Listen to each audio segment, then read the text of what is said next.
वेळ आल्यावर बोलणार, काँग्रेसने केलेल्या गुंगी गुडिया या टीकेला उपमुख्यमंत्री सुनेत्रा पवारांचं उत्तर।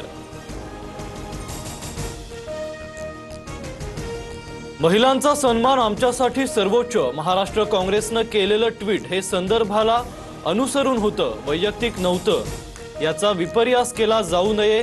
हर्षवर्धन सपकाळांचं गुंगी गुडियावर नवं ट्विट। काँग्रेसनं गुंगी गुडियाबाबतची पोस्ट त्वरित मागे घेऊन सुनेत्रा पवारांची जाहीर माफी मागावी। सोनिया गांधींसारख्या महिला नेत्यांच्या नेतृत्वाखाली पक्षाकडूनच महिला नेत्याविरोधात अशा भाषेचा वापर ही दुर्दैवी बाब। प्रफुल्ल पटेलांसह सुनील तटकरेंकडून ट्विट करत निषेध।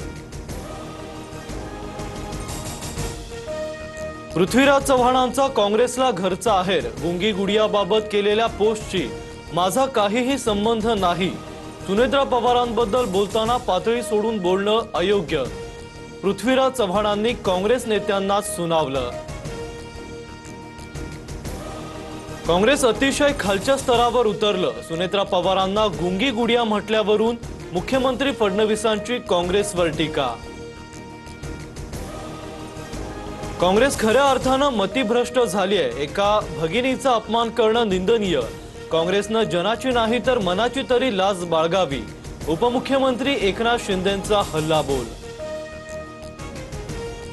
धनंजय मुंडे बीडचे हुकुमशहा आहेत का? सुनेत्रा पवार अजून किती दिवस गुंगी गुडिया बनून राहणार? बीडमधील पत्रकार परिषदेतील व्हिडिओ पोस्ट करत काँग्रेसची टीका, तर मी साधा आमदार, मला टार्गेट का करताय? धनंजय मुंडेंचा सवाल।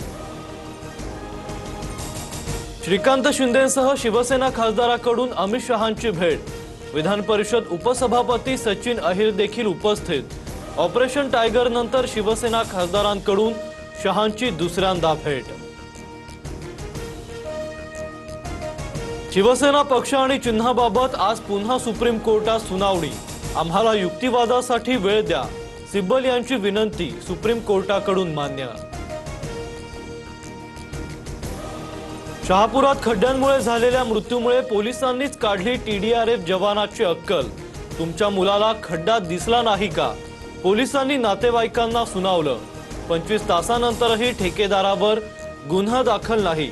दरम्यान पोलिसांनी आरोप फेटाळले। राज्यात एनालॉग पनीरवर 1 वर्षाची बंदी, FDA कडून पत्रक जारी, आता आर्टिफिशियल पनीर विकल्यास कारवाई होणार। आमदार विक्रमसिंह पासपुतेंनी अधिवेशनात मुद्दा मांडला होता। चंडीपुरा विषाणूचं गुजरातमध्ये थैमान, मेंदूला सूज येऊन 22 चिमुरड्यांचा दुर्दैवी मृत्यू, सँड फ्लायमुळे प्रसाराची धास्ती, आता 35 रुग्णांचे अहवाल पॉझिटिव्ह। आरोग्यमंत्री प्रफुल्ल पानसरिया यांची माहिती।